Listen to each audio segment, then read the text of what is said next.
Hi there, this is Professor Innes again, and on your SouthPark course you are on Module 11, and the title of this one is The Political Need for Crude Language and Having a Go at the Politically Correct.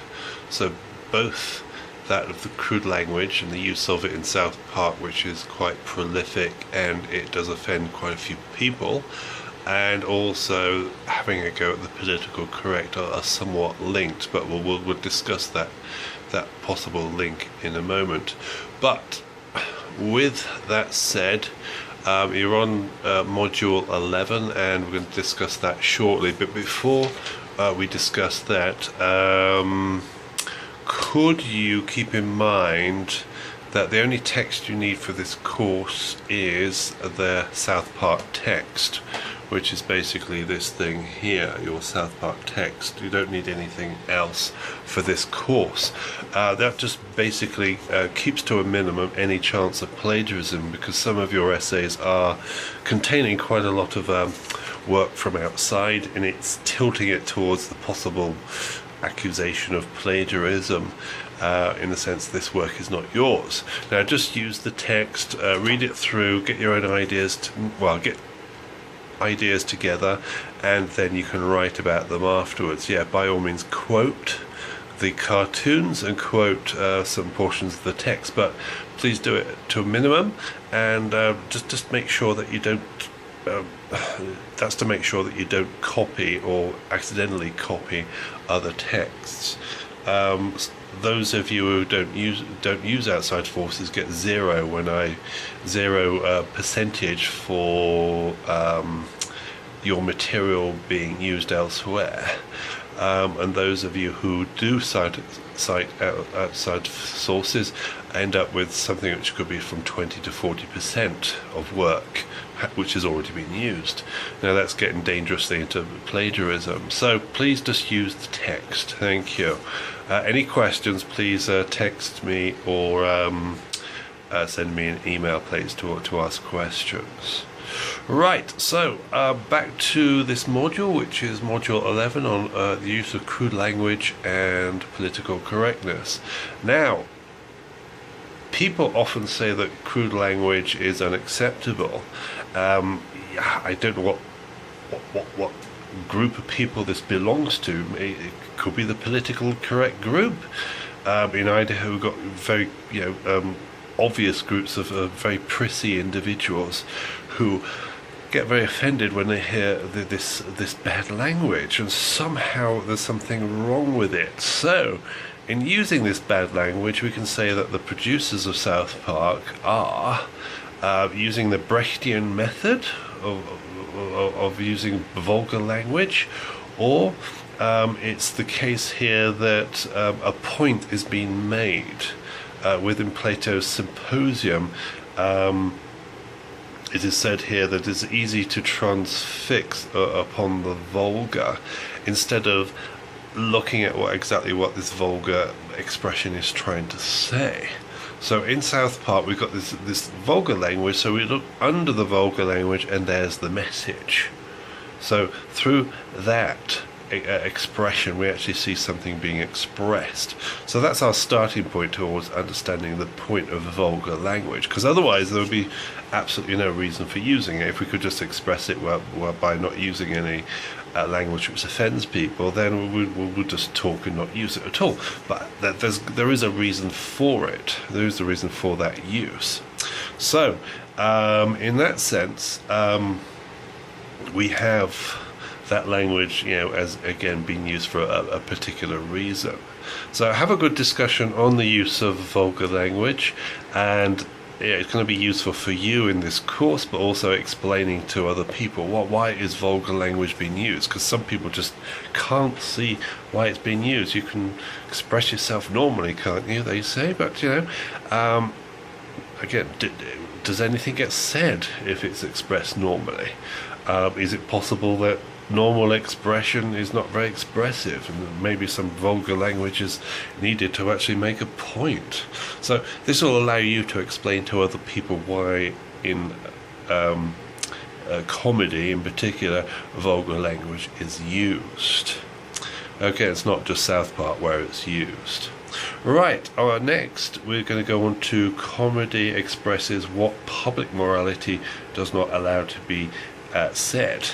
So in that sense, again, it goes to that language, use of language, but also we're going to go on to discussing politically correct language. In these comedies, they're not politically correct. In the text, it mentions Seinfeld as well here, which broke away from the politically correct and started to discuss matters which are not normally discussed. And you can only do that by being politically incorrect. So here we are expressing a sense of morality, public morality, which cannot be expressed normally. It cannot be expressed by use of tainted language or language which is not considered to have that expression. So again, that's another reason we could look towards, again, use of language, but also it's that sense of having a go at the politically correct. So again, discuss the politically correct, please, whether in your discussion of the text itself, or in your reply to the journal. Right. At the end of the day, this all sums up to being libertarianism. So we're on to politics once again.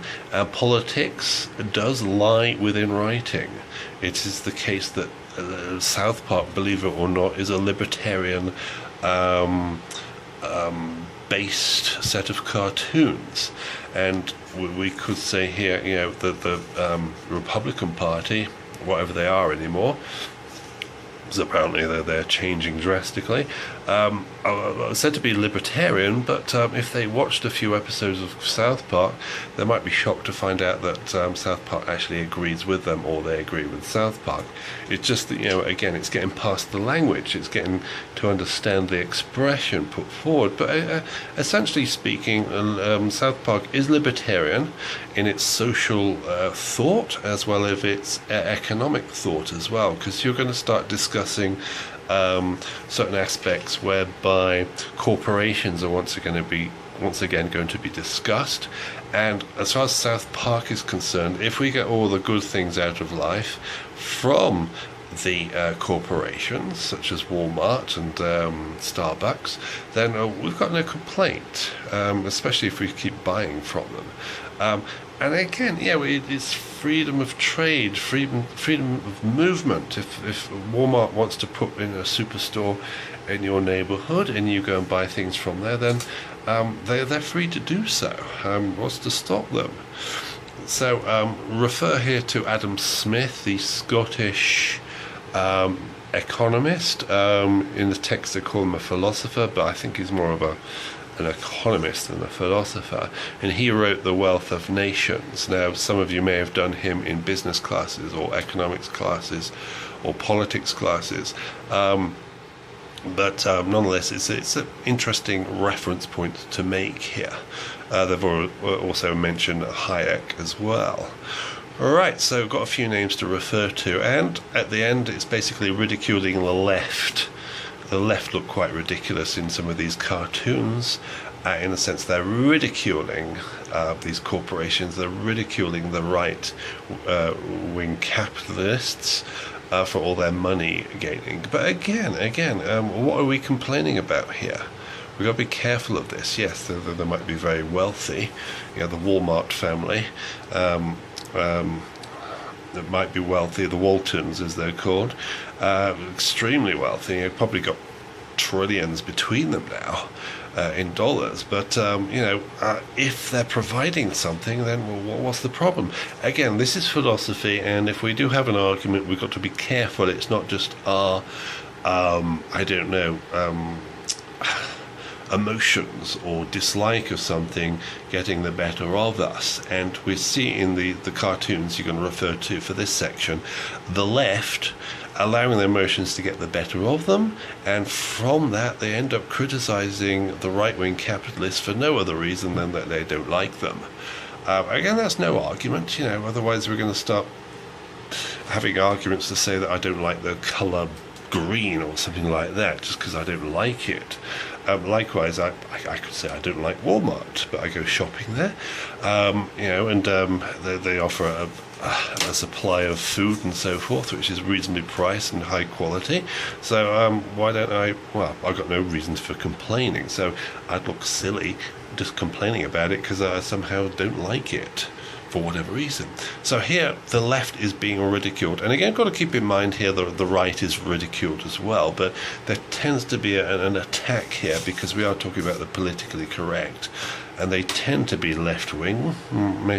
Well, tell me otherwise. I might have got it wrong there to say that all the politically correct people are left-wing, but we have the idea that they are left-wing here, and they put forward these arguments against the corporations, but do they have a grounding for that argument? And again, you are philosophers, you are those who are going to spot these inconsistencies, spot these pretenses to have a cause for an argument when there is not a cause. Again, that's philosophy, that's what we do.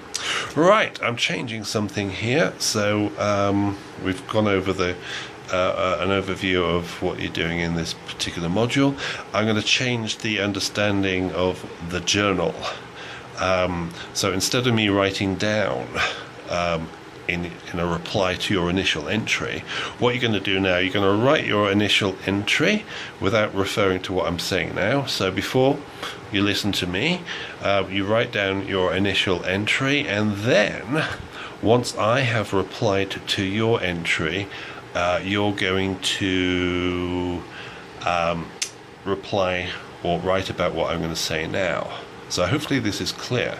So before listening to me, you write your entry, then I reply to you, and then you reply to this particular reference I'm going to mention now.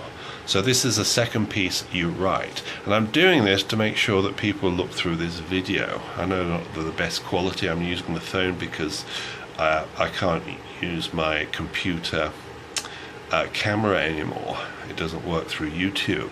So it's not the best, but it does the job of getting the information across. So your journal entry, reply entry, which is your second entry, is about the Brechtian method. So which episode do you think best depicts the ridicule of the politically correct and the use and how they use the Brechtian method? So what episode best depicts the ridicule of the politically correct, and how is it they use the Brechtian method to express this?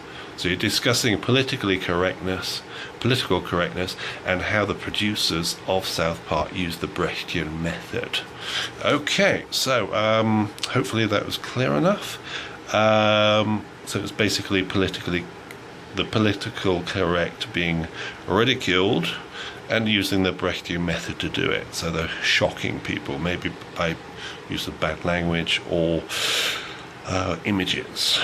We'll see about that. Okay, so hopefully this method it works, and again, it's to force people to watch this video to get some ideas from it, because that's why I'm doing it. And again, like I said, sorry for the quality. It's all I have available. I'm going to try and find some other method to record videos in the future, but at the moment this is the only thing I have. So okay, so let me know if you've got any questions, any concerns, anything whatsoever, and enjoy this module all about political correctness and the libertarian view of expression and social beliefs. Okay, thanks a lot, and speak to you soon. Bye bye.